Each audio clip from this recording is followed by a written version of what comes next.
మొదలు పెట్టండి sir. ఆరంభించండి sir. Ganapati ప్రార్థన చేయండి. ఇంకా ఫార్మాలిటీస్ ఏం వద్దు కదా, మనకి ఏమొద్దు, ఏం లేవు. చెప్పండి.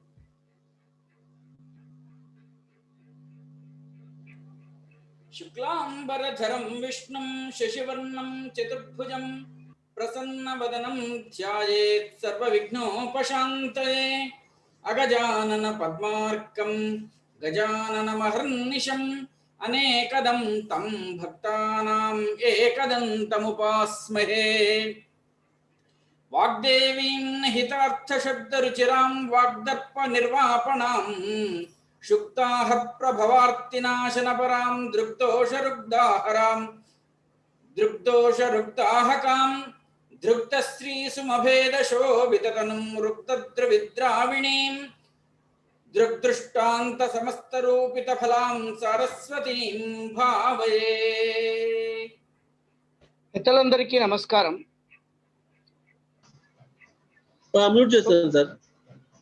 సుప్రసన్న గారి సాహిత్య వివేచన 18వ భాగంలోకి చేరుకున్నాం. చెప్పండి.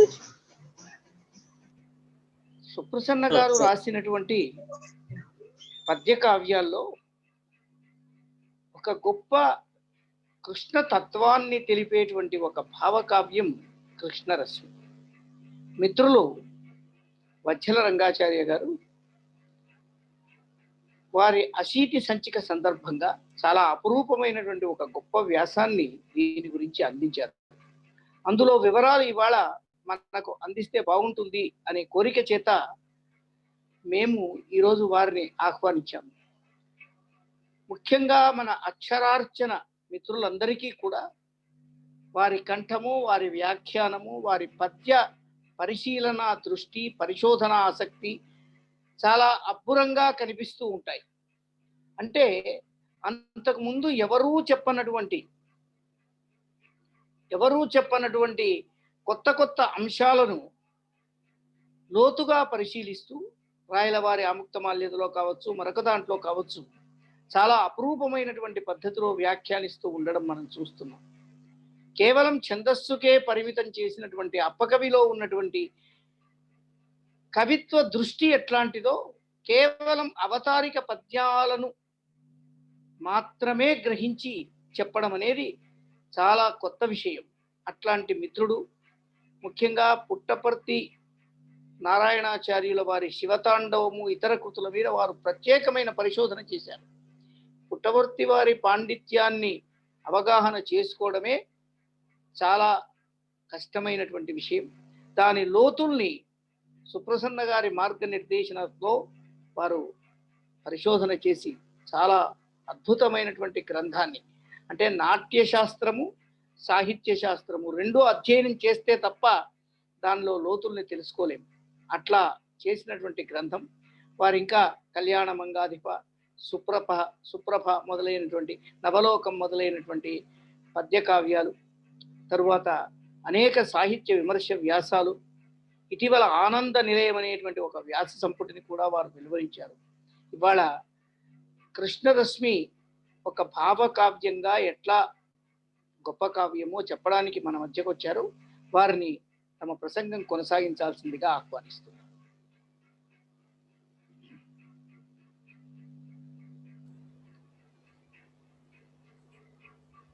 సార్ అన్మ్యూట్ చేయండి. వజ్జల వారు అన్మ్యూట్ చేయండి. వినపడుతుందా? ఇప్పుడు వినపడుతుంది. మీరు మళ్ళీ మ్యూట్ చేశారు. మ్యూట్ చేశారు వజ్జల వారు. అన్మ్యూట్ లో ఉన్నా. ఇప్పుడు వినపడుతుంది. ఇప్పుడు చేయండి, అట్లా మాట్లాడు. సరే. సహృదయ మిత్రులందరికీ నమస్కారం. స్థిరవాసర సాయంకాల నమస్కారం. మళ్ళీ నాకు మాట్లాడే అవకాశం ఇచ్చినటువంటి పెద్దలందరికీ కూడా ధన్యవాదాలు, కృతజ్ఞతలు. గుర్తున్నంత వరకు, తోచినంత వరకు, తెలిసినంత వరకు చెప్పే ప్రయత్నం చేస్తాను. ముందుగా ఒకసారి దైవ ప్రార్థన చేస్తే ఏమైనా దోషాలు ఉంటే ఆయనే చూసుకుంటారు. ఎన్ని మార్లు నిన్ను కన్నార చూచినా, ఎన్ని మార్లు నిన్ను కన్నార చూచినా, తృప్తి లేదు నాకు తిరుమలేశ. రోజుకొక్క సొగసు రోలంబము మనసు, రోజుకొక్క సొగసు రోలంబము మనసు, పూలతావి నిన్ను గ్రోలకెట్లు, పూలతావి నిన్ను గ్రోలకెట్లు. వ్రేళ్ళు మడిచి ఒక్క వేలెత్తి చూపనా, వ్రేళ్ళు మడిచి ఒక్క వేలెత్తి చూపనా, వెంకటేశ విభుడే వేలు పనుచు, వెంకటేశ విభుడే వేలు పనుచు. కలియుగమునందు కామందు గోవిందు, చరణ రజముదాల్తు శిరమునందు. అవతరించుమోయి అమృతధారల వోలే, పద్యపాత్రికలందు పట్టుకుందు. ఇట్లా స్వామిని స్తుతిస్తూ కృష్ణరశ్మి కావ్యమే కాకుండా అనేక రకమైనటువంటి మధురమైన కావ్యములు రచించి గొప్పనైనటువంటి విమర్శను తెలుగు సాహిత్య లోకంలో సృజించినటువంటి స్మద్ గురువర్యులు ఆచార్య కోవెల సుప్రసన్నాచార్యుల వారికి నమస్కరించి, అట్లాగే ఈ యొక్క సభా సమావేశాన్ని ఈ మాధ్యమం ద్వారా ఏర్పాటు చేసినటువంటి పెద్దలందరికీ కూడా నమస్కారాలు చేస్తూ, కృష్ణరశ్మి భావకావ్యము గురించి నాకు తెలిసిన 4 మాటలు మనవి చేస్తాను. కృష్ణరశ్మి అనే పదబంధమే ఇది భావకావ్యము అని చెప్తోంది. సాధారణంగా కృష్ణమూర్తి గురించి ఏదైనా విషయం వివరించినట్లయితే బాలకృష్ణుడనో గోపాలకృష్ణుడనో ఒక పేరు పెట్టి వస్తు విన్యాసంతోని వర్ణనతోని కావ్యాన్ని రచిస్తారు. కానీ ఇది భావకావ్యం కనుక గురువుగారు దీనికి కృష్ణరశ్మి అని పేరు పెట్టినారు. కృష్ణరశ్మి కృష్ణుని కాంతి కావచ్చు. కృష్ణ శబ్దానికి ఆకర్షణీయమైనటువంటి అర్థము కనుక ఆకర్షణీయమైనటువంటి కాంతి ఇది. లేదా కృష్ణుడంటే ఆకర్షించేవాడు, ఆ ఆకర్షణీయమైన కాంతి ఆకర్షింపబడిన వారికి మాత్రమే కనపడేటటువంటి కాంతి, కవి అనుభవించినటువంటి కాంతి ఇది. అందువల్ల దీన్ని కృష్ణకాంతి అన్నారు. ఆ కృష్ణుని యొక్క అనుభవాన్ని చైతన్య మహాప్రభువు మహాభావము అని అన్నారు. అటువంటి మహాభావాన్ని అనుభవించినటువంటి హృదయ తరంగ స్పందనల యొక్క సమాహార పద్య స్వరూపం ఈ కృష్ణరశ్మి అని మనం భావించవచ్చు. మరొక మాట చమత్కారంగా కూడా చెప్పచ్చు. ఈ కవిత్వము ఆకర్షణీయమైనటువంటి కాంతి కలిగినటువంటిది అని, నా కవిత్వము అని కవి చెప్తున్నట్టుగా కూడా మనం చమత్కారంగా దీన్ని భావించవచ్చు. ఇంకా ఈ ఆధునిక కాలంలో వచ్చినటువంటి భావ కవిత్వము మొత్తము తెలుగు సాహిత్యంలో ఒక ప్రత్యేకమైనటువంటి మార్గంలో నడిచింది. వస్తు విరహితంగా భావస్పందనలను మాత్రమే కవిత్వీకరించి అందరికీ కూడా నూతనైనటువంటి మార్గాన్ని కవిత్వంలో నిర్దేశించింది భావ కవిత్వం. భావస్పందనను నిర్దేశించినప్పుడు ప్రతీకలను కూడా, స్వయం ప్రతీకలను కూడా, క్రొత్త ప్రతీకలను కూడా సృష్టించుకొని ఒక ప్రతీక ద్వారా అనంతమైనటువంటి అర్థాన్ని ప్రకటిస్తూ భావకవిత్వము తనదైనటువంటి ఒక ప్రత్యేకమైన శైలిని, ప్రత్యేకమైన ముద్రను తెలుగు సాహిత్యంలో ప్రదర్శించింది. ఈ భావకవిత్వానికి మనకు తెలుసు, ప్రధానంగా ఆ పేరెత్తగానే మనకు కృష్ణశాస్త్రి గారు జ్ఞాపకం వస్తారు. తలిరాకు జొంపముల సందుల త్రోవల నెలవాలు తుహిన కిరణ కోమల రేఖవో.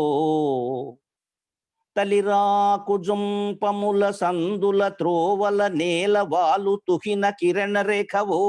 పువ్వు దీవెబో వెలదీయవతీవు నీప విటపీవనిలోన్ అనే పద్యం జ్ఞాపకం వస్తుంది. ఆ భావకవిత్వాన్ని తలుచుకోగానే, కృష్ణశాస్త్రి గారు గుర్తు రాగానే.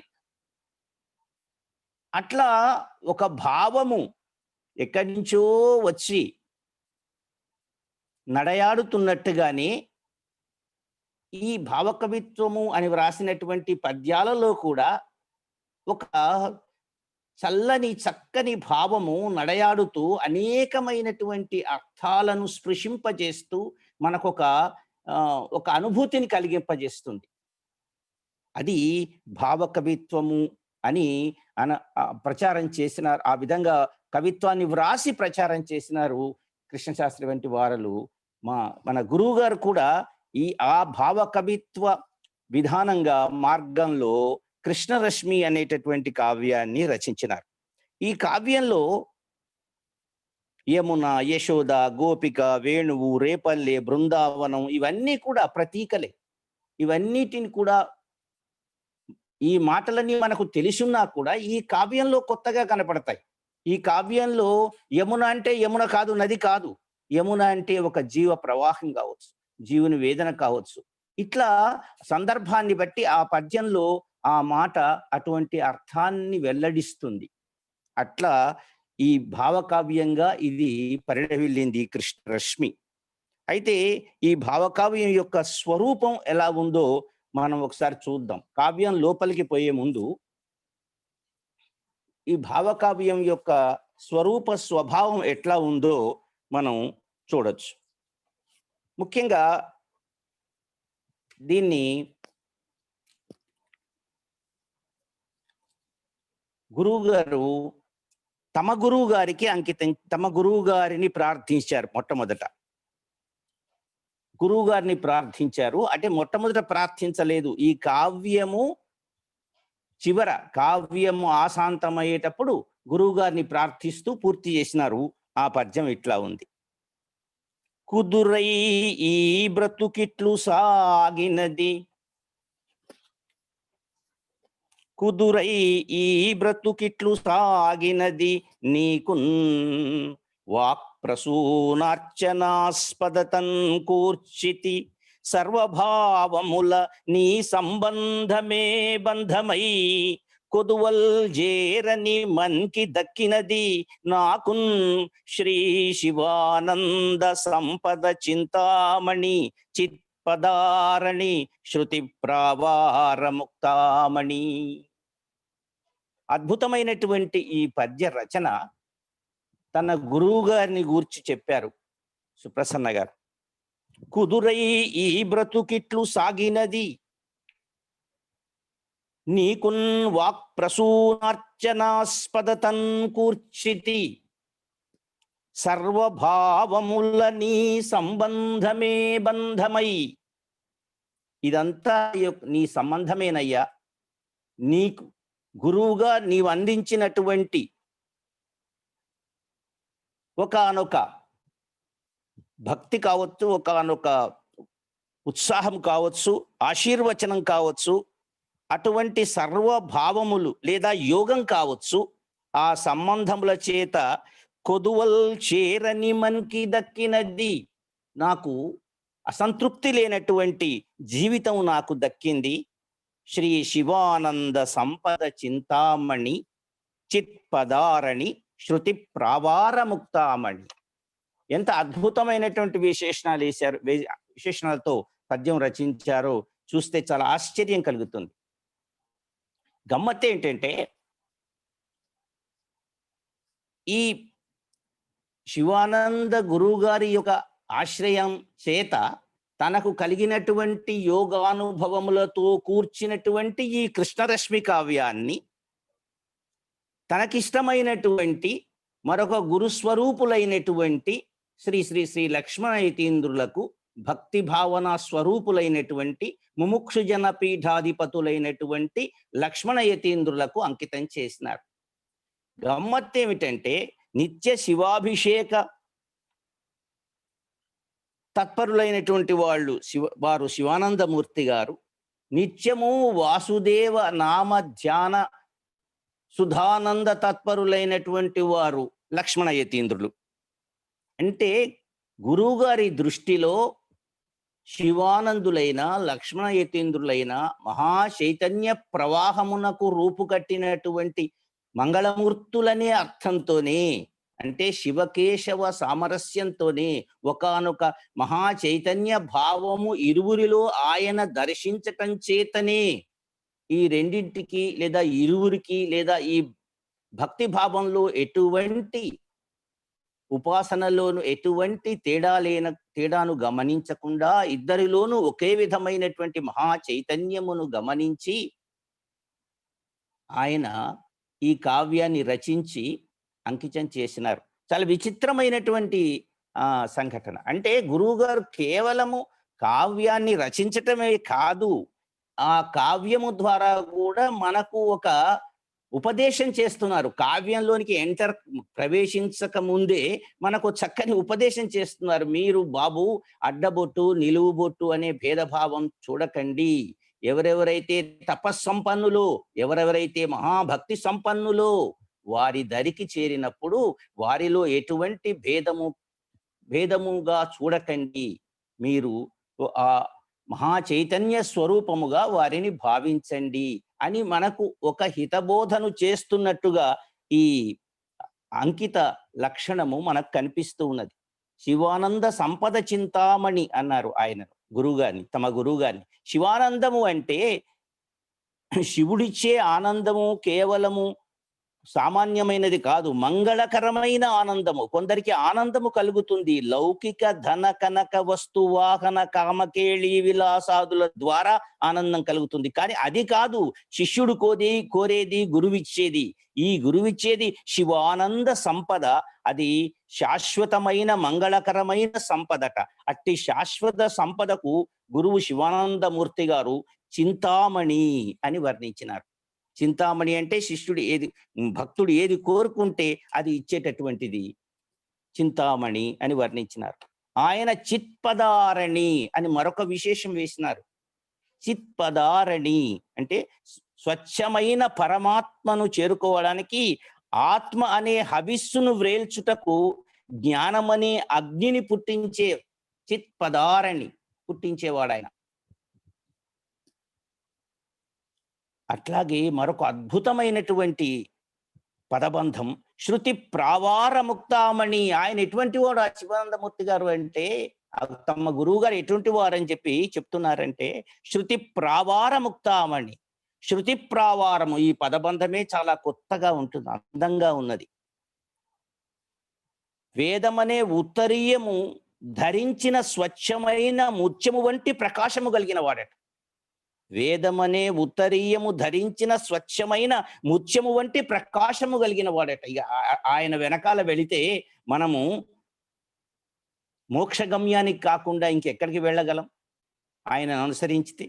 కాబట్టి ఎంత గొప్పగా గురువుగారికి అంకితం చేసి గురువుగారిని స్మరించి ఈ కావ్యాన్ని లక్ష్మణ యతీంద్రుల వారికి అంత గొప్పనైనటువంటి మహాభక్తి ప్రపూర్ణులైనటువంటి వాసుదేవ నామ సుధానంద భరితులైనటువంటి ఆ లక్ష్మణ యతీంద్రుల వారికి అంకితం చేసినారు.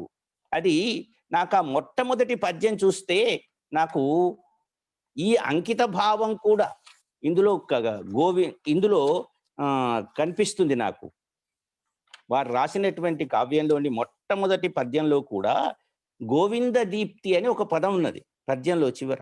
ఈ గోవింద దీప్తి అంటే నాకు చదవగానే లక్ష్మణ యతీంద్రులే గుర్తొచ్చినారు. ఆయన దీప్తి అటువంటిది. నిత్యము కూడా ఆ గోవిందుని రామచంద్ర ప్రభు, తండ్రి రామచంద్ర ప్రభు అనే అద్భుతమైనటువంటి శతకాన్ని వ్రాసి మాకు కరీంనగర్లో గౌతమరావు గారి ఇంట్లో వినిపించినారు. ఆయన తన్మయత్వంతో ఆ నామాన్ని జపిస్తూ తన్మయత్వంలో మునిగిపోయి కొంతకాలం పాటు మైమర్చిపోయేవారట లక్ష్మణ యతీంద్రుల వారు. వారిని దర్శించేటటువంటి భాగ్యం కూడా అప్పుడు ఆ కాలంలో కలిగింది నాకు. గురుగారితో కూర్చొని వారి పద్యాలు వినేటటువంటి అదృష్టము, వారిని దర్శించేటటువంటి అదృష్టము కలిగింది నాకు. అటువంటి మహానుభావులకు ఈ కృష్ణరశ్మి కావ్యము అంకితం ఇచ్చినారు. ఒక గొప్ప గురువు గారి నుంచి ప్రేరణ పొంది కృష్ణుని గురించినటువంటి గొప్పనైనటువంటి కాంతిని అనుభవించి దాన్ని పద్యముల ద్వారా కావ్యముగా రచించి ఆ కావ్యాన్ని మరొక గొప్ప మహానుభావులైనటువంటి కృష్ణానందమును పొందినటువంటి మహానుభావులైనటువంటి లక్ష్మణ యతీంద్రులకు అంకితం ఇవ్వడం అనేది ఈ కావ్యంలో మొట్టమొదట కనిపించేటటువంటి ఒక గొప్పనైనటువంటి అంశం. ఇక మెల్లగా ఈ కావ్యంలో ఉన్నటువంటి మరొక విశేషం చూద్దాం. ఇది 8 భాగాలుగా ఉన్నటువంటి కావ్యం. 8 భాగాలు అంటే మనకు కృష్ణుడే జ్ఞాపకం వస్తాడు. కృష్ణుడు అష్టమ గర్భం, 8వ అంశగా పుట్టినటువంటి వాడు, 8వ జన్మగా 8వ కాన్పుగా పుట్టినటువంటి వాడు.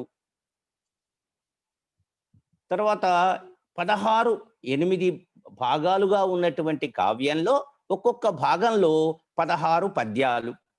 ఈ 16 పద్యాలు కూడా మనకి 16 పద్యాలు కూడా షోడశ భావాన్ని మనకు తెలియజేస్తుంది.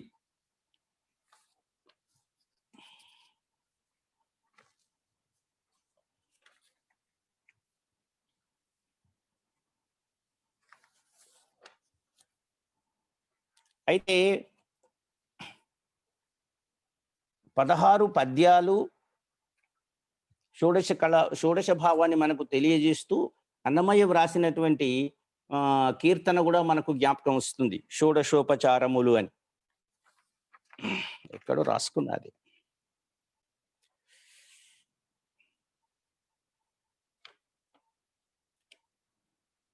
అయితే అది ఇప్పుడు మనం మొదటి కావ్యంలోనికి ప్రవేశిద్దాం.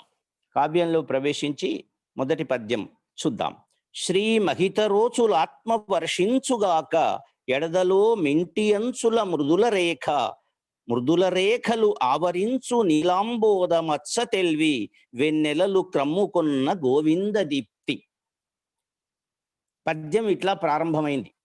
శ్రీ మహితరోచుల ఆత్మ వర్షించుగాక ఎడదలో మింటి అంచుల మృదుల రేఖలు ఆవరించు నీలాంబోదము అచ్చ తెల్వి వెన్నెలలు క్రమ్మికొన్న గోవింద దీప్తి. గోవింద దీప్తి తనను కమ్ముకున్నది. ఆ కమ్ముకున్నటువంటి గోవింద దీప్తి ఎడదలో కమ్ముకున్నది. మింటి అంచుల మృదుల రేఖలు తన యొక్క హృదయం అనేటటువంటి ఆకాశంలో నీలాంబోదము అచ్చ తెలివి వెన్నెలలు. నీలాంబోదము నల్లనైనటువంటి మేఘము. నల్లనైన మేఘము ఎవరికి గుర్తు? కృష్ణునికే గుర్తు. ఆ నల్లనైన మేఘము అచ్చ తెలివి వెన్నెలలు, ఆ మేఘములోంచి వచ్చేటటువంటి స్వచ్ఛమైనటువంటి జ్ఞానము అనే వెన్నెలలు తనను క్రమ్ముకున్నవి. అది గోవింద దీప్తి అని చెప్తున్నారు. గమ్మత్తు ఏమిటంటే ఇది భావకావ్యము అని చెప్పినప్పటికీ కూడా శ్రీ మహిత రోచులు అని శ్రీ అనే అక్షరంతో మొదలుపెట్టినారు. మంగళాదీని మంగళమధ్యాని మంగళాంతాని కావ్యాని ప్రథంతే అని చెప్తారు. కాబట్టి శ్రీ అనే అక్షరంతో మొదలు పెట్టడం మంగళం, బాగుంది. ఇది సంప్రదాయ పద్ధతిలో మొదలుపెట్టిన భావకవిత్వ పద్యంలో సంప్రదాయ పద్ధతిలో మొదలు పెట్టినారు. తర్వాత ఇందులో ఉన్నటువంటి ఇంకా గొప్ప విషయం ఏమిటంటే శ్రీ మహిత రోచులు అన్నప్పుడు శ్రీం అనేటటువంటి ఒక లక్ష్మీదేవి మంత్ర బీజాక్షరం శ్రీం అనేది ధ్వనిస్తూ ఉన్నది ఇందులో. అది శ్రీం మహితరోచులు ఆత్మవర్షించుగాక అన్నారు. ఇందులో మళ్ళీ ఒక సంప్రదాయ రహస్యం కూడా ఉన్నది. మొట్టమొదట ఏదైతే పరాత్పరుడైనటువంటి కృష్ణుణ్ణి, కృష్ణ భావాన్ని, కృష్ణ రశ్మిని పొందాలని తప్పించేటప్పుడు మొట్టమొదట అమ్మవారిని జ్ఞాపకం చేసుకోవాలని శ్రీ వైష్ణవ సంప్రదాయం. శ్రీం అంటే అమ్మవారిని జ్ఞాపకం చేస్తున్నారు. అమ్మవారి యొక్క చలువ ఉంటేనే ఆ అయ్యవారి యొక్క చక్కని నీలి రోచులు అనుభవించేటటువంటి అవకాశం ఉన్నదన్నమాట. అందువల్ల కూడా రెండవది ఏంటంటే, కావ్యము శ్రీం అని మొదలుపెట్టినప్పుడు ఇందాక చదివిన శివానందమూర్తి గారి స్తుతి పద్యం చివరిది ప్రావార ముక్తామణి అని ఈకారంతోని పూర్తవుతున్నది. ఈ ఈం అనేటటువంటిది అమ్మవారి యొక్క మంత్ర బీజాక్షరంలోని ధ్వని. హిరణ్యవర్ణాం హరిణీం ఈం అనేటటువంటిది ధ్వనిస్తూ ఉంటుంది. కాబట్టి ఇది లక్ష్మీపద లాంఛనంగా ఈ కావ్యం ఉన్నదేమో అని నాకు అనిపిస్తూ ఉన్నదన్నమాట. ఇట్లా కావ్యం ఆరంభమైంది. ఈ కృష్ణరశ్మి భావకావ్యమని 5 భాగాల వరకు భావకావ్యంగానే సాగింది. కృష్ణుని కొరకు వెతుకులాట, కృష్ణుని కొరకు అనుభూతి, కృష్ణకాంతి తనకు దర్శనం కావడం లేదని, ఆ కాంతి తనకు లభ్యం కావడం లేదని, ఆ స్వరూపాన్ని స్థిరీకరించుకోవడం లేదనేటటువంటి తపన, ఆరాటం, ఇదంతా కూడా ఈ 5 భాగాల్లో కనిపిస్తుంది.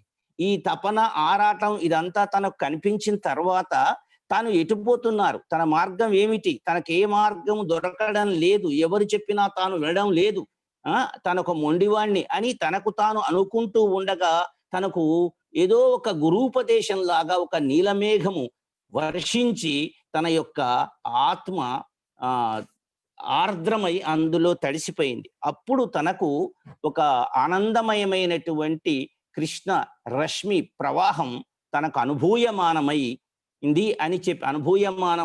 అని చెప్పేసేటువంటి 5 భాగాలలో ఆయన ఈ కృష్ణ రశ్మి యొక్క భావకావ్యాన్ని తీర్చిదిద్దినారు.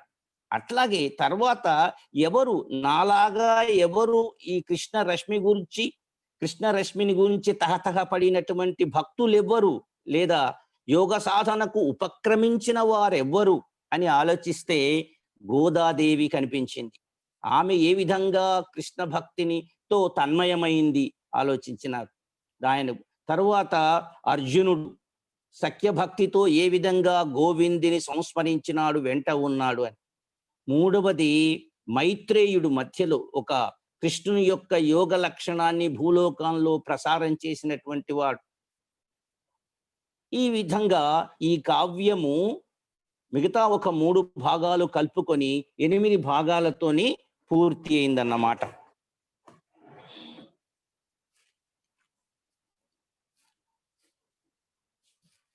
ఈ కృష్ణరశ్మి కావ్యంలో కేవలము భావం మాత్రమే కాకుండా చూడవలసినటువంటి ప్రత్యేకత ఏమిటంటే పద్య రచన విధానము. భావానికి అనుగుణమైనటువంటి పద్య రచన, అపూర్వమైనటువంటి భావములు, ఇవి 2 ఆనందమయమైనటువంటి కృష్ణ భావంతో పెనవేసుకొని చిక్కని ఒక భావకావ్యంగా ఇది రూపుదిద్దుకున్నది. తర్వాత ఈ కావ్యంలో కవి లేదా జీవుడు స్త్రీభావమును, పుంభావమును కూడా పొంది తాను కృష్ణుని అన్వేషించినాడు. కృష్ణుడు పరమ పురుషుడు, మధుర భక్తి ద్వారా లభించేటటువంటి వాడు, జగద్గురువు. ఇట్లా ఈ కావ్యంలో కృష్ణ రశ్మి ఏ విధంగా విన్యసించబడిందో, ఆ కృష్ణుని యొక్క రశ్మి ఏ విధంగా భక్తులకు ప్రసారమైందో అదంతా కూడా ఆయన గురువుగా ఈ కావ్యంలో తమ యొక్క రచనా విశేషం చేత 8 భాగాలుగా విన్యసించినారు. మనసున రూపు కట్టని అమాయక మూర్తి, మనసున రూపు కట్టని కట్టని అమాయకమూర్తి కవీంద్రమంజు భావనముల శబ్దలోకముల వాకిట పూచిన తమ్మిరేకు రేకున మృదు ఝంకృతుల్ మెరయు కోమల షట్పది నందగోపు బిడ్డ నిగమ వల్లి కాచిన చిటారపు తోరపు ద్రాక్ష గుత్తియై. ఆ నందగోపుని బిడ్డ ఆ కృష్ణ రశ్మి మనసున రూపు కట్టడం లేదట. ఇది జీవుని బాధ. కృష్ణుని యొక్క స్వరూప లావణ్య సౌందర్యము ఇంతకు ముందు వ్యాస, లీలాశుక, పోతనాదులు, మహాకవులు అందరూ కూడా అనేక రకములుగా వర్ణించినారు. మనసున రూపు కట్టని అమాయకమూర్తి కవీంద్ర మంజుభావనముల, కవీంద్రుల యొక్క మంజుభావనములలో విన్యసింపబడింది. శబ్దలోకముల వాకిట పూచిన తమ్మి రేకు రేకున, శబ్దములు అనేటటువంటి లోకంలో ఆ వాకి తెరుచుకోగానే, ఆ శబ్దలోకములు తెరుచుకుంటే ఆ శబ్దలోకముల ముందర వికసించినటువంటి పద్మముల రేకు రేకున కూడా మెరయు కోమల షట్పదట. ఆ రేకులలో ఆ శబ్ద సౌందర్యంలో మెరిసేటటువంటి తుమ్మెద షట్పది. నందగోపు బిడ్డ. ఎవరయ్యా ఆ షట్పది? ఆయన నందగోపు బిడ్డ అన్నాడు. నందగోపుడంటే ఎవరు? గొప్ప అర్థం ఉంది. గోకులంలో నందుని కుమారుడని కాదు, నందుడంటే ఆనంద స్వరూపం. అటువంటి ఆనంద స్వరూపానికి చెందినటువంటి బిడ్డ ఈ కోమల షట్పది నందగోపు బిడ్డ. ఇంకా ఎటువంటి రశ్మి అది? ఎటువంటి వాడాయన అంటే నిగమవల్లి కాచిన, వేదముల తీగెకు కాచిన చిటారపు తోరపు ద్రాక్షిటబ్బా, చిటారపు చివరన ఉందట, అందుకోవడానికి వీలు లేకుండా ఉంది. తోరపు అందమైన ద్రాక్ష గుత్తి అట. ద్రాక్ష ఎట్లా ఉంటుంది? నీలిరంగులో ఉంటుంది. చూడండి ఎంత అందమైనటువంటి భావన, చూడండి ఎంత అందమైన భావనతోని మనం నిత్యము చూచేటటువంటి ద్రాక్ష తీగకు తీసుకెళ్ళి వేదాలకు అంటగట్టి ఎంత చక్కని అందమైన పదబంధంతోని భావనతోని ఇక్కడ రచన జరిగిందో. అటువంటి కోమల షట్పది, షట్పది అంటే తుమ్మెద భ్రమరము, ఆ శబ్ద భావముల పైన ప్రసరించి తిరుగుతున్నటువంటి మెరయు, ఆ మెరుస్తున్నటువంటి తుమ్మెదయే మెరుపు తనకు కావాలి, కానీ ఆ మెరుపు తన కన్నులకు పట్టడం లేదు, కన్నులకు తోచడం లేదు, మనసున రూపు కట్టడం లేదు. ఇది జీవుని బాధ. నిత్య పరమానంద స్థితికి చేరుకునే ప్రయత్నంలో కవికి కలిగేటటువంటి బాధ ఇది. ఆ రూపు, ఆ చైతన్యము, ఆ మెరపు ఈయన కళ్ళకు, జీవుని కన్నులకు కట్టడం లేదు. మళ్ళీ తలచుకుంటే ఆ నందగోపుని బిడ్డ యొక్క కన్నులు, వాని కన్నులు ఎట్లా ఉన్నాయంట? నాగళులై వాని నేత్రములు గాఢత చిత్తములోన జొచ్చెడున్ అంటారు ఒక పద్యం, తర్వాతి పద్యంలో. ఈ జీవునికట ఆ కృష్ణస్వామి యొక్క నేత్రములు నాగళులై గాఢత చిత్తములోన జొచ్చెడున్. చిత్తము లోపలికి, హృదయం లోపల ఉన్న చిత్తంలోని గాఢంగా చొచ్చుకుపోతున్నాయట ఆ చూపులని నాగళ్ళు. ఇంతవరకు తెలుగు సాహిత్యంలో చూపులను నాగళ్లతో పోల్చినటువంటి సందర్భాలు లేవు. ఎంత కొత్తగా ఉన్నది ఇది చూడండి. ఇది ఒక వ్యూహ సంప్రదాయ రహస్యం కూడా.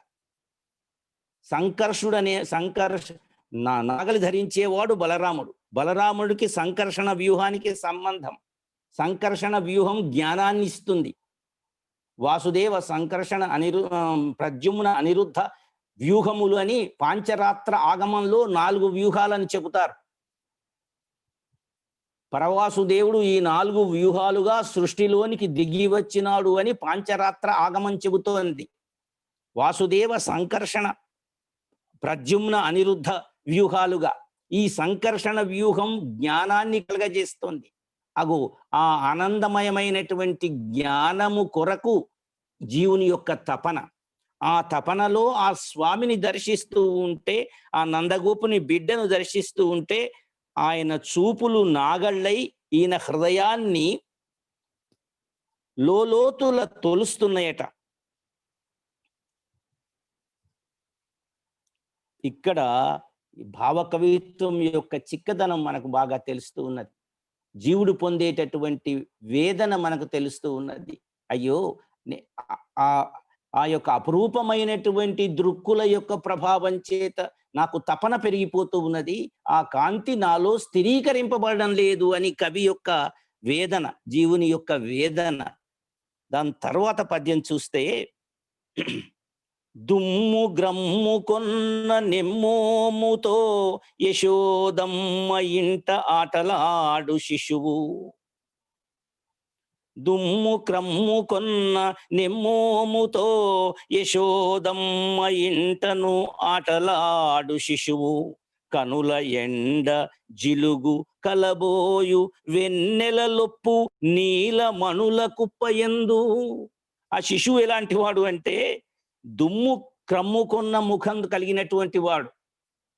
ఆ దుమ్ము క్రమ్ముకున్న అందమైన ముఖంతో ఆ యశోదమ్మ ఇంటలో ఆటలాడుకునే శిశువు కన్నులలో ఎండ జిలుగు. ఆ శిశువు యొక్క కన్నులలో ఎండ పడి కాంతి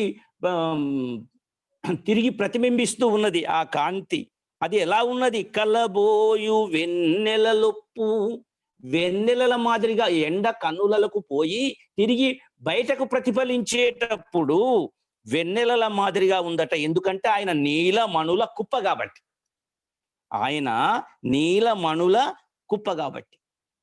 ఎంత సున్నితమైనటువంటి, ఎంత గాఢమైనటువంటి, ఎంత మధురమైనటువంటి భావన చూడండి. ముద్దుగారే యశోద ముంగిట ముత్యము వీడు అన్నటువంటి కీర్తన జ్ఞాపకం వస్తూ ఉన్నది ఈ పద్యం చదువుతూ ఉంటే కదా మనకు. దుమ్ము కమ్ము కొన్న నెమ్మోముతో యశోదమ్మ ఇంటను ఆటలాడు శిశువు. కనులను ఎండ జిలుగు కలబోయు వెన్నెలలొప్పు నీలమణుల కుప్పయందు. ఇట్లా వెంకటాద్రి నీలము ఏలేటి వెంకటాద్రి ఇంద్రనీలము అనేటటువంటి అన్నమయ్య పాట, ఆ పాటలోని భావం కూడా మనకి ఈ సమయంలో గుర్తొస్తూ ఉన్నది. అంత అద్భుతమైనటువంటి, అంటే పూర్వ కావ్యముల పఠించి ఆ సంస్కరణాన్ని జీర్ణింపజేసుకున్నటువంటి గురువు గారి యొక్క అంతస్సులో కావ్య రచనా సమయంలో ఏది ఎప్పుడు ఎలా వచ్చి ఏ శబ్దంలో ఏ భావం వచ్చి కూర్చుంటుందో అది కావ్య రచనా వేళ కవికి తెలియదు. అంత గొప్పనైనటువంటి సంస్కార సంపన్నులు గనక అట్లా వచ్చి కూర్చుంటూ ఉంటుంది. అన్వేషణం యొక్క రెండవ ఖండికలోకి ప్రవేశిస్తే, మొదటి ఖండికలో అంత తపన ఏమిటో, ఆ మూర్తి ఎవరు, ఆ రశ్మి ఏమిటో నాకు స్థిరీకరింపబడడం లేదని తపన.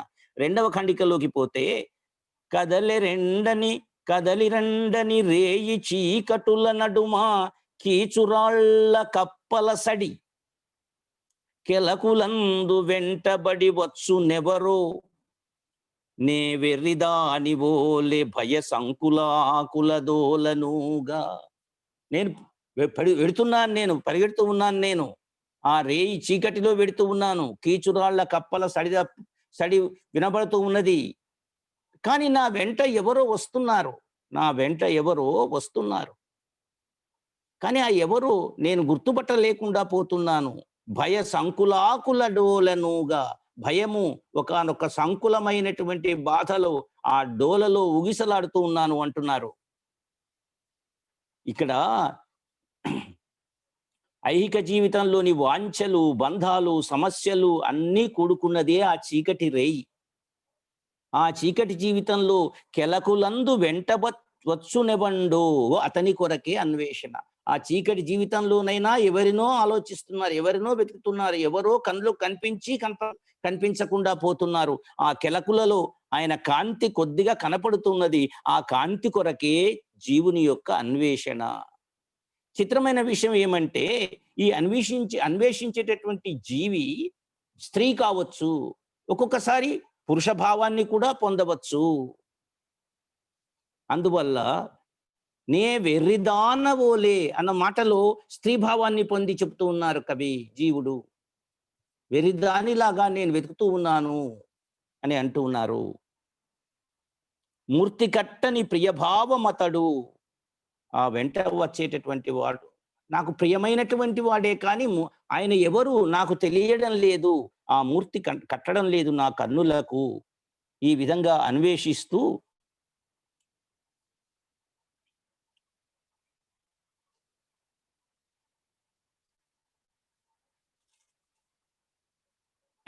తన యొక్క వేదనను ఇట్లా చెప్తూ ఉన్నారు. గురుతైన సుఖ నిరంతర భావ సంలగ్న విహ్వలత్వము తెల్ప వీలు కాదు. ఇట్లా ఆ మూర్తి కట్టని భావాన్ని గురించి వెతుకులాడి బాధపడి ఆయన ఏమంటున్నారంటే, గురుతైన సుఖ నిరంతర భావ సంలగ్న విహ్వలత్వము తెల్ప వీలు కాదు. అరుదైన చిలుకల అంబారిపై సాగు నీరూపరసరేఖ నిలువనీదు. కదలి కమ్మిన గాలి కౌగిళ్ళ ఒత్తిడి తావులు మేల్కొను దారిమూయు. చివురులు చెక్కిళ్ళ చింతల మొలచిన కొసరు చీకట్లు దిగుళ్ళు నింపు. తుదలెరుంగని రవిసుతాతోయ పదము వెంట కదలుచునుంటి నేనొంటరిగను. తుదలెరుంగని రవిసుతాతోయ పదము, రవిసుత అంటే యమున, యమునా నది వెంట నేను పరిగెడుతూ ఉన్నాను, వెంట కదులుచునుంటి నేనొంటరిగను. నది కడుపులోని అలజడి నన్ను కదల్సు, నది కడుపులోని అలజడి నన్ను కదల్సు. నద వదలు కూడా నొక్కటే ఎన్న ఎట్లు. తన యొక్క సాంసారికమైనటువంటి కష్టములను కూడా, ఏవైతే తన యొక్క ఆధ్యాత్మిక సౌందర్యమును అనుభవించటానికి అడ్డు తగిలేటటువంటివేవో వాటి గురించి చెప్తున్నారు. గురుతైన సుఖ నిరంతర భావ సంలగ్న విహ్వలత్వము తెల్ప వీలు కాదు. ఆ సుఖ భావ సంలగ్న విహ్వలత్వము వల్లనే నేను అది తెలుసుకోకుండా ఉన్నాను. అరుదైన చిలుకల అంబారిపై సాగు నీ రూపరసరేఖ నిలువనీదు. తాను అన్వేషించే ఆనంద ప్రవాహానికి ఎన్నో అడ్డంకులు. లౌకికమైన సుఖ విహ్వలత్వము అంటే ఇంద్రియ గుణమైన కాముకత్వము. కదలి కమ్మిన గాని కౌగిళ్ళ ఒత్తిడి, కదలి కమ్మిన గాలి కౌగిళ్ళ ఒత్తిడి. సంసారంలోని సమస్యలు, వాటి మూలంగా ఆంతర స్మృతిలోని తావులు సువాసనలు ఉన్నాయి. అవి మేల్కొనే దారిని మూసివేస్తున్నాయి. అంటే ధ్యానం కుదరడం లేదు, అన్వేషణ సాగడం లేదు. ఇంకొకరు చెప్పారు,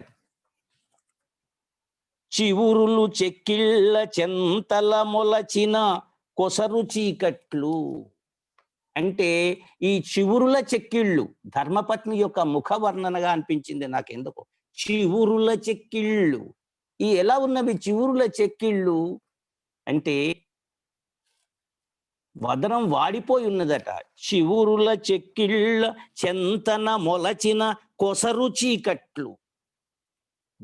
ఆ విచారములు, చీకట్లు అంటే విచారములు, అవి దిగుళ్ళు నింపు.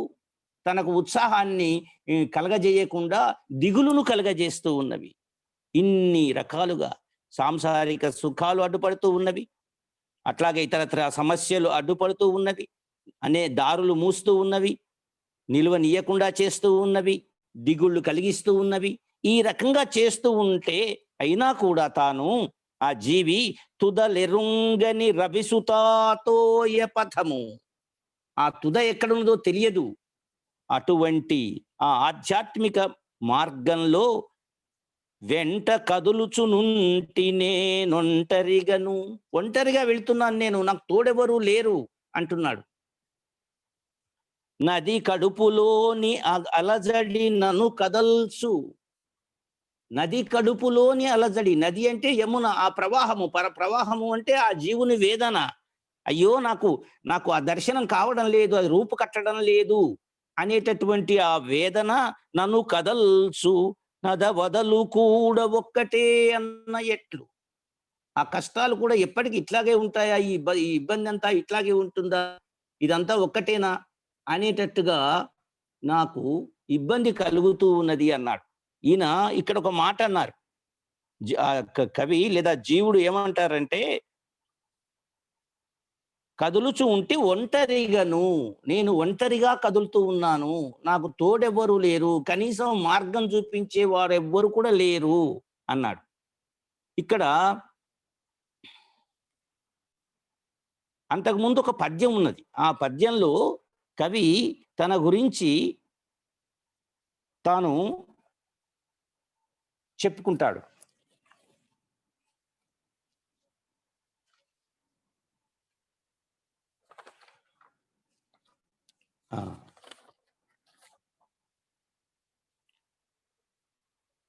నింగి కృమ్మరించు నీరంధ్రధార, అప్పుడేనా ఇక్కడ దాకా రాలేదు, ఒక్క నిమిషం క్షమించాలి, మళ్ళీ కొంచెం వెనక్కి వెళ్ళి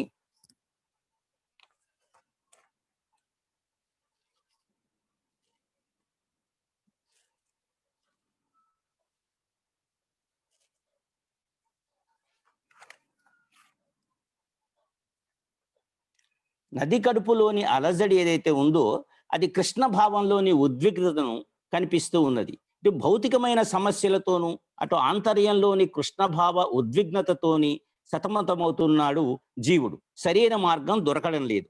తనను స్పర్శిస్తున్న, తనకు వినిపిస్తున్న, తన వెంట పడి వస్తున్న అమూర్త రూపభావన సౌందర్యాన్ని అందుకొని దాన్ని స్థిరీకరించుకుందామంటే సరైన మార్గం దొరకడం లేదు. తెలిసి తెలియని స్థితిలో కొట్టుమిట్టాడుతున్న జీవ చైతన్య స్థితి. ఈ పదం కొరకే నేను బావిలోన చేదలేదు బొక్కెనలేదు చిరతృషితుడా అన్నాడు. ఎంత గొప్ప భావన అంటే ఇది. మనము మన ఇండ్లలో చూస్తున్నటువంటి, పల్లెటూళ్ళలో ఇండ్లలో చూస్తున్న, ఇప్పటికీ మనకు జ్ఞాపకం ఉన్నటువంటి, మన కొందరు ఉపయోగిస్తున్నటువంటి బొక్కెన, చేద, ఈ రెండు మాటలు తీసుకొని ఎంత చక్కని భావన చెప్తున్నారంటే, బావిలోన చేదలేదు బొక్కెనలేదు చిరతృషితుడా. చాలా కాలము నుండి దాహము కొని ఉన్నాను నేను. ఎటువంటి దాహము కొని ఉన్నాను? కృష్ణ రశ్మి అనుభవించాలనేటటువంటి దాహము కొని ఉన్నాను. ఆ దాహము కొని ఉంటే నాకు ఆ ప్రయత్నంలో ఆ బావిలోని ఆ స్వచ్ఛమైన జలము అనేటటువంటి ఆ కృష్ణరశ్మిని పొందాలి అని అనుకుంటే నా దగ్గర ఒక్క చేద లేదు, ఒక బొక్కెన లేదు. ఆ బావి ఎంత లోతైందో అంత లోతుగా నా ప్రయాణం సాగుతూ ఉన్నది, కానీ నా దాహం తీరడం లేదు, నాకు నీళ్లు అందడం లేదు. ఎంత చక్కని సరళమైనటువంటి ఒక ఉదాహరణతోని, ఎంత చక్కని ప్రతీకతోని మనకు తన భావాన్ని, తన యొక్క ఆవేదనను ఆ జీవుడు ప్రకటిస్తూ ఉన్నాడు. అందుకే నేను ఒంటరిగా పోతూ ఉన్నాను అన్నాడు ఇందాకటి పద్యంలో. అందుకే నేను దాని కొరకు వెతుక్కున్నాను ఆ పదం ఎక్కడ ఉందా అని చెప్పేసి. వెంట కదులుచునుంటి నేను ఒంటరిగా వెళుతున్నాను, దాహంగా ఉన్నది, కానీ నేను వెతికేటటువంటి దారిలో ఆ బావిలో నీళ్లున్నాయి, కానీ చాలా లోతుగా ఉన్నది, దాంట్లో బావిలో చేదలేదు, బొక్కెన లేదు అని చెప్పి బాధపడుతూ ఉన్నాడు. అంటే ఆ భావకవిత్వంలో ఉండేటటువంటి ఆ ప్రతీకల ద్వారా తాను ఒక గమ్మత్తైన విశేషం ఉంటుంది భావకవిత్వంలో. ఏంటంటే ఉపమేయం గురించి చెప్పరు, ఉపమానాన్ని చెప్పే ఉపమేయాన్ని అర్థం చేసుకోమంటారు. అటువంటి పద్ధతి భావకవిత్వంలో ఉంటుందన్నమాట. ఇంకా ఆయన ఒక గొప్ప పద్యం రాశారు. ఆ పద్యం చదువుతూ ఉంటే నాకు శ్రీనాథుని పద్యం గుర్తొచ్చింది. ఆ పద్యం కృష్ణరశ్మిలో ఇలా ఉంది. తను వర్ణింపగోరి నెన్నుడుల అంతస్నిగ్ధమాలాపణంబున పేర్చంగా. పోన్లే ఈ ప్రయాణంలో ఒక్కొక్కసారి ఆయనను గురించి బాగా వర్ణించుకుని తృప్తి పడదామని అనుకున్నట్ట ఆ జీవుడు. తను వర్ణింపగోరి నిన్నుడుల అందమైనటువంటి మాటలతోని స్నిగ్ధ చాలా సుకుమారమైన మాలాపణంబున బేర్చంగా ఒక పదబంధముల మాల పేర్చుకున్నదట ఆమె. ఆ జీవుడు ఆ కృష్ణరశ్మి స్వరూపమైనటువంటి మూర్తి గురించినటువంటి మృదు మధురమైన పదమాలా బంధమును పేర్చుకున్నదట ఆమె. పేర్చుకుంటే ఎవండో నేత్ర సుషుమా మోహభ్రమీకృత్సనాతనుడు, ఎవండో నేత్ర సుషమా చాలా అందమైన నేత్రములు కలిగినట్ట. సుషమా అంటే చాలా అందమైనటువంటి వర్ణింపశక్యముగానటువంటి నేత్ర మోహ అభ్రమీకృత్స్న సనాతనుడే తెంచి కృత్ సనాతనుడే తెంచి ఎక్కడి నుంచో ఆకాశంలోంచి దిగి వచ్చినటువంటి ఒక సనాతనుడు వచ్చి హరించిపోవు. నేను పేర్చుకున్నటువంటి పదమాలా బంధమును తీసుకొని వెళ్ళిపోతాడు. అటు రిక్తంబైన అయ్యాపణంబున ఒక్కర్తను నిలిచిపోదు. నేను ఒక్కర్తనే ఉండిపోతాను. ఇందాక నేను చెప్పాను కదా, నేను ఒక్కొక్కసారి జీవుడు స్త్రీ భావమును పొందుతాడు, ఒక్కొక్కసారి పుంభావమును పొందుతాడు. ఇందాక పుంభావమును పొంది చిరతృషితుడా అన్నాడు. ఇక్కడ స్త్రీ భావమును పొంది నేను వర్ణించుకుంటాను. ఆ వర్ణించుకున్న పదమాల బంధమును ఆయన ఎత్తుకొని పోయినాడు. ఆ సనాతనుడు ఎవడో ఎత్తుకొని పోయినాడు. అటు రిక్తంబైన అయ్యాపణంబున ఒక్కర్తను నిలిచిపోదు విపణిన్ మూయంగనే మూగనైపోయాను నేను అని తన యొక్క ఆవేదన వెల్లడిస్తూ. నాకు ఈ పద్యం చదివితే నాకు శ్రీనాథుడు రచించినటువంటి హరవిలాసంలో ఆ పార్వతీదేవి తపస్సు జ్ఞాపకానికి వచ్చింది. పార్వతీదేవి తపస్సులో కూడా ఆ నీలకంఠ ఎచ్చోటికింజని జనియదవని అసత్య కంఠార్పిత బాహుబంధనమయ్యును విరహవ్యధ దుస్సహంబున భర్గు వశీకరింపందలంచియున్నది అని వచనం రాస్తాడు అక్కడ. ఆమె ఏం చేస్తుందట అంటే మేకతోని ఉండి ఉండి టక్కున ఆమె కళ్ళు మూతలబడి ఆ కళ్ళల్లో ఆ శివుడు కనపడగానే తన రెండు చేతులతోని హా నీలకంఠ ఎచ్చోటికింజనియదవు అని అసత్య కంఠార్పిత బాహుబంధనం, సత్యం కాదది అసత్యమే, అటువంటి కంఠార్పిత బాహుబంధనం చేసినప్పుడు తెలివచ్చేసింది, అక్కడ శివుడు ఉండడు. అట్లనే ఈ పద్యం కూడా ఈమె చక్కగా ఆ యొక్క కృష్ణ రశ్మి గురించినటువంటి తన యొక్క నెన్నుడులతో మాలాపణం తయారు చేసి పెట్టుకుంటే ఎవడో వచ్చి ఎత్తుకొని పోయినాడు అని బాధపడుతుందన్నమాట. ఇట్లా అందమైనటువంటి పద్యాలతో తన యొక్క విరహాన్ని, ఆ జీవి యొక్క విరహాన్ని ప్రకటిస్తూ ఉన్నారు. తర్వాత ఇట్లా జీవుడు తన ఆవేదన పడుతూ కృష్ణరశ్మిని పొందలేని స్థితిలో ఆవేదన పడుతూ ప్రయాణిస్తూ ఉంటే, నేను ఒంటరిగా పోతున్నాను, చిరతృషితుడను అని అనుకుంటూ బాధపడుతూ పోతూ ఉంటే, ఆయనకు నింగి కృమ్మరించు నీరంధ్రధారాభిషేకమునకు యమున శివత చెందే ఒక తపో విభూతి ఊర్జస్వలంబూచు ఒదిగి ప్రకృతి నన్ను పొదివి కొనియే. ఒక అందమైనటువంటి ముహూర్తంలో ఆ కృష్ణాన్వేషణ జీవార్తి పెళ్ళుబికినటువంటి అంతరంగ ప్రయాణంలో ఒక సన్ముహూర్తంలో ఒక ఆకాశము కృమ్మరించిందట, ధారాభిషేకముగా కృమ్మరించిందట. ఈ యమున శివత చెందిందట. యమున అంటే జీవుని యొక్క వేదనా ప్రవాహము యమున.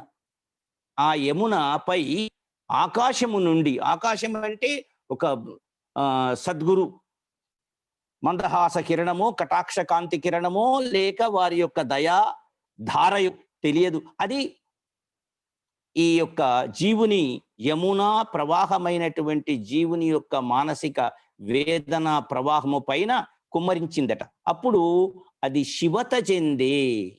మంగళకరముగా మారిపోయింది.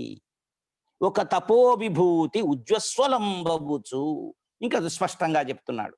తపో విభూతి అంటే ఒక తపస్సు యొక్క విభూతి సంపద, ఒక తపో విభూతి అంటే శివానందమూర్తి గురువు గారు ఉజ్వస్వలంబవుచు ఒదిగి ప్రకృతి తన్ను పొదుగుకొనియే, అటువంటి మహావిభూతికి సంబంధించినటువంటి దివ్య ప్రకృతి తనను అలుముకున్నదట. ఇక్కడ యమున జీవుని ప్రాణశక్తికి ప్రతీక. ఇది శివత చెందినది. అంటే సద్గురు శివానందమూర్తి గారి అనుగ్రహం లభించటం, ఆయన కృపావర్షమే నింగి కుమ్మరించినటువంటి దారాభిషేకము. సద్గురు తపోవిభూతి ఊర్జస్వలంబవుచు తన ప్రకృతిలో ఒదిగి ప్రాణవాయు పద్ధతిని యోగ మార్గమున ప్రవేశపెట్టడము. అయితే అంతకు ముందు జీవుడు ఒక మాట అన్నాడు. నేను ఇట్లా వెడుతున్నాను, ఒంటరిని, చిరతృషితుడను అన్నప్పుడు ఒక మాట ఏమన్నాడంటే, ఈ పెళుసు వెదురు తొలిచెడి ప్రాపెరుగను అన్నాడు పద్యంలో. ఈ వెదురు ఉన్నదే, వెదురు అనేది కూడా ఒక ప్రతీక. ఇక్కడ వెదురు అంటే ఆ శరీరము, ఈ ఈ వెదురు స్వభావముగా కలిగినటువంటి ఈ శరీరము. ఈ శరీరం ఎటువంటిదట? పెళుసు వెదురట. ఈ సాధారణంగా ఇది దేనికి లొంగేటటువంటి కాదు, ఎవరి ప్రభావములకు లొంగనటువంటి మానసిక తత్వము కలిగినది శరీరము అని చెప్పడానికి వెదురు. ఈ పెళుసు వెదురు తొలిచెడి ప్రాపు ఎరుగను. అండ, ప్రాపు అంటే అండ. ఈ పెళుసు వెదురు తొలిచెడి ప్రాపు నేనెరుగను. ప్రాణవాయు పద్ధతి తీర్పన్, నా యొక్క ప్రాణవాయువు ఏ క్రమంలో నడవాలో, ఏ క్రమంలో ఉచ్ఛ్వాస నిశ్వాసలు ఏర్పడి సక్రమమైన పద్ధతిలో ఏర్పడి అంతరంగంలో చివరగా మూలాధారంలో ఉండే కుండలిని శక్తి మేలుకొల్పే విధానమును ఏ గురువు చెప్తాడో ఆ యొక్క అండ నాకు ఇంతవరకు దొరకలేదు అని జీవుని వేదన. ఆ వేదనకు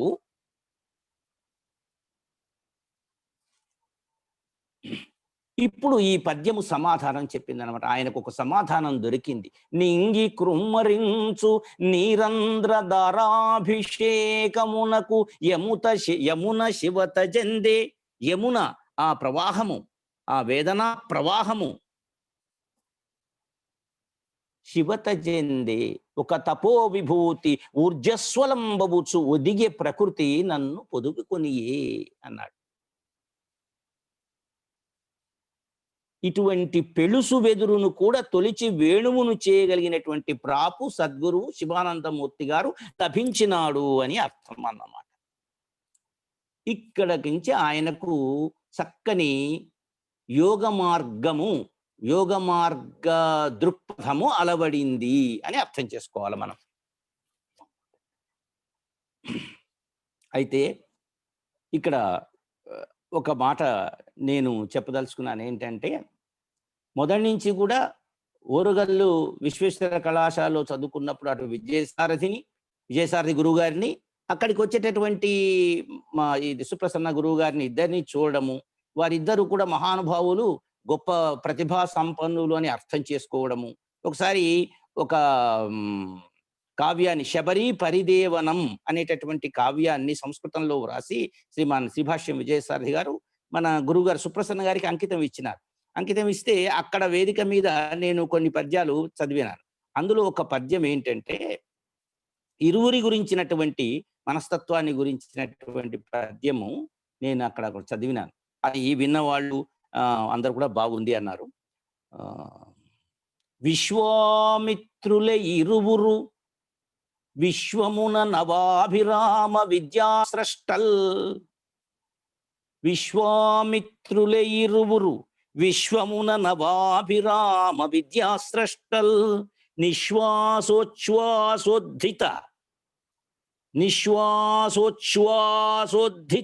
ఎందుకు గుర్తొచ్చిందంటే, ఇక్కడ ఆయన నాకు ప్రాణవాయు పద్ధతి తీర్పన్ అన్నప్పుడు ఆ ప్రాణవాయు గుర్తొచ్చిన్నారు. నిశ్వాసోచ్ఛ్వాసోద్ధిత వైశ్వానర మూల శక్తి వడసిరివారల్. ఇద్దరు కూడా ఆ వైశ్వానర మూల శక్తిని పొందినారు. కనుకనే ఆయన బ్రహ్మాండమైన మహాలక్ష్మి దర్శనంతోని యజ్ఞయాగాలు కానీ ఆయన జరిపిస్తూ ఉన్నారు. ఈయన గొప్ప మన గురువుగారు సుప్రసన్న గారు గొప్ప గొప్ప కావ్యాలు విమర్శలు రాసి తెలుగు సాహిత్యాన్ని సుసంపన్నం చేస్తూ ఉన్నారు. కనుక ఆ విధంగా గురువుగారి యొక్క అండచేత తనకు యోగ లక్షణం ఏదైతే తాము ఏదైతే యోగ లక్షణం అందుకున్నారో అక్కడ నుంచి ఆయన యొక్క ఆనందం ఇగో ఈ పద్యంలో ఎంత బాగా చెప్పారో చూడండి. చివురాకు తళ్ళుకేమో పువ్వురేకు కుళ్ళుకేమో వేకువగాలి కవ్వింపదేమో మూవల సుడులేమో పువ్వుల కదలేమో తావుల తేరి రాదారియేమో హరువుల దరులేవో స్వరముల జదులేవో కరిగించు నళుల జంకారమేదో ఆశల కథ ఏమో ఆర్తుల పదమేమో జీవనోదయ రసస్థితి అదేమో ఎందులకు వెదురుకింత ఎందులకు మళ్ళీ వెదురు ఎందులకు వెదురుకింత హృదయమెల్ల కుమరించడి తొందర తన హృదయాన్ని మొత్తము కుమరించుకోవాలనేటటువంటి తొందర గుహలలోన దివ్య అయిన గుహలలోన దివ్య అయిన కుమారుడు తిరుగుచుండ అదుకు త్రెంచును తనలోని కదుము కొనును. గుహలలోన గుహలు అన్నప్పుడు మనకు ఒక్కటే గుహ ఉన్నది హృదయంలో, అది హృదయ గుహ. అయితే ఇక్కడ గుహలు అన్నప్పుడు ఏమనాలి? ఇక్కడ ఆ షట్చక్రములన్నీ గుహ భావించాలి. ఆ షట్చక్రములలో మూలాధార స్వాధిష్టాన మణిపూర అనాహత విశుద్ధ ఆజ్ఞా చక్రములున్నవే. ఈ మణిపూర అనాహత ఆజ్ఞా విశుద్ధ చక్రములు ఏవైతున్నాయో ఇవి గుహలు. ఈ గుహలలో ఎందుకంటే బహువచనం గుహలలోన దివ్య అయిన కుమారుడు తిరుగుచుండ. ఆ కుమారుడు ఎవరు కావచ్చు? ఈ బాలకుమారుడు కావచ్చు, ఈయన కృష్ణ కుమారుడు కావచ్చు, స్కంద కుమారుడు కావచ్చు. ఆ దివ్యమైనటువంటి వెలుగు దివ్యే, అది ఆరోహణ అవరోహణ జరుగుతూ ఉన్నది. ఆ షట్చక్రములలో ఆ యొక్క ప్రాణశక్తి ఆరోహణ అవరోహణ జరుగుతూ ఉంటే అపరిమితమైనటువంటి ఒక ఆనందము కలుగుతూ ఉన్నది ఈయనకు, ఈ జీవికి కలుగుతూ ఉంటే, వాటిని దర్శిస్తూ ఉంటే ఆ ఇటు సృష్టి బహిరంతరం బహిస్సులో సృష్టి వెలుపల ఆయనకు ఆనందం కలుగుతూ ఉన్నది, సృష్టి లోపల తన యొక్క ఆంతర్యంలో కూడా ఆనందం కలుగుతూ ఉన్నది. చివురాకు తళుకేమో పువ్వురేకు కుళ్ళుకేమో వేకువగాలి కవ్వింపదేమో అంటే చిగురాకు కదిలిన పువ్వురేకు కదిలిన గాలి వీచిన ఇదంతా కూడా పరమాత్మ యొక్క దివ్య చైతన్య లీలా విలాసమే అని ఆనందం కలుగుతూ ఉన్నది, హృదయంలో కలుగుతున్నది, బయట ప్రకృతిని చూచినా కలుగుతూ ఉన్నది. మువ్వల సుడులేమో పువ్వుల కడలేమో తావుల తేరి రాదారి ఏమో. ఈ సువాసన పరిమళములు మువ్వల ధ్వనులు ఇవి వింటున్నా కూడా, పువ్వులు కదులుతున్నా కూడా ఇదంతా కూడా భగవద్ లీలా విలాసమే అన్నట్టుగా ఆయన ఆంతర్యంలో దర్శిస్తున్నాడు. అదే యొక్క ఆనందాన్ని బయట కూడా దర్శిస్తున్నాడని చక్కని సీసపద్యంలో తన యొక్క యోగానంద లక్షణాన్ని వారు ప్రకటించినారన్నమాట. సమయం ఎంతైందో సార్? టైం 7:30 దాటిపోయింది సార్. మరి ముగించమంటారా? ముగిస్తే బెటర్, అంతే, టైం అయిపోయింది కదా. సరే, ఈ విధమైనటువంటి ఆనందమయమైనటువంటి భావకవిత్వాన్ని రచించినారు. ఇంకా 3 ఖండికల విశేషాలు ఉన్నవి. అయినప్పటికీ కూడా యోగ మార్గము నేను అన్నాను గురువు గారితో, అయ్యా నాకైతే ఇది చదివిన తర్వాత ఈ యోగ మార్గము ఇక్కడ సఫలమైంది అన్న దాంతోనే భావకవిత్వం అయినట్టయింది. తర్వాత వచ్చినటువంటి గోదాదేవి గురించి కానీ, మనం అర్జునుని గురించి నీకు చెప్పినటువంటి గీతా శాస్త్రం గురించి కానీ ఇదంతా కూడా నవ్య కవిత్వం లాగా అనిపిస్తూ ఉన్నది, నవ్య సంప్రదాయ కవిత్వం లాగా అనిపిస్తూ ఉన్నది అని అన్నాను. సరే, ఎట్టయినా కూడా ఆయన వ్యాసం మెచ్చినారు, బాగానే ఉంది అని చెప్పినారు, ఆశీర్వదించినారు. కనుక మళ్ళొకసారి గురువుగారు రాసినటువంటి కృష్ణరశ్మి వ్యాసాన్ని మళ్ళొకసారి నేను అవలోకనం చేసుకొని మీతో నా భావాలను, గురువుగారి కృష్ణరశ్మి భావాలను నా గళం ద్వారా మీతో పంచుకునేటటువంటి అవకాశం కలిగించినటువంటి పెద్దలందరికీ కూడా నమస్కరిస్తూ సెలవు తీసుకుంటున్నాను. సార్ కృతజ్ఞతలు రంగాచార్య గారు. మీ గళం విన్నప్పుడల్లా మాకు ఒక అనుభూతి. సార్ కుందవజల వారు సార్ కృతజ్ఞతలు చెప్పండి సార్. చెప్తారా? అచ్చా, ఏం లేదు, ఇక చెప్పండి. సుప్రసన్న సాహిత్య వివేచన 18వ భాగంలో కృష్ణరశ్మి భావకావ్యం అనేటువంటి అంశం పైన, కృష్ణరశ్మి పద్యకావ్యం పైన రంగాచార్య గారు అద్భుతమైనటువంటి ప్రసంగించి ఆ కావ్య విశేషాన్ని మనకు తెలియజేశారు. వారికి భారత భారతి తర్వాత అక్షరార్చన వాక్స్థలి సమూహం పక్షాన కృతజ్ఞత తెలియజేస్తున్నాం. ఈరోజు కార్యక్రమంలో పాల్గొన్న పెద్దలందరికీ పేరు పేరున కృతజ్ఞత తెలియజేస్తూ ఈరోజు కార్యక్రమాన్ని శ్రీకృష్ణతో ముగించుకుందాం. కనువిందై కనిపించు కానన తటి కాదంబిని స్వామి చక్కని పూర్ణిందు ముఖంబుతో విపుల దృక్కంజాత యుగ్మంబుతో ప్రణయస్మేర రుచిస్ఫుటాధరముతో వంశీ విలాసముతో కనరే మోక్షపథాగ్రసీమ విరుగంగా గోపికా వల్లభ. నమస్కారం.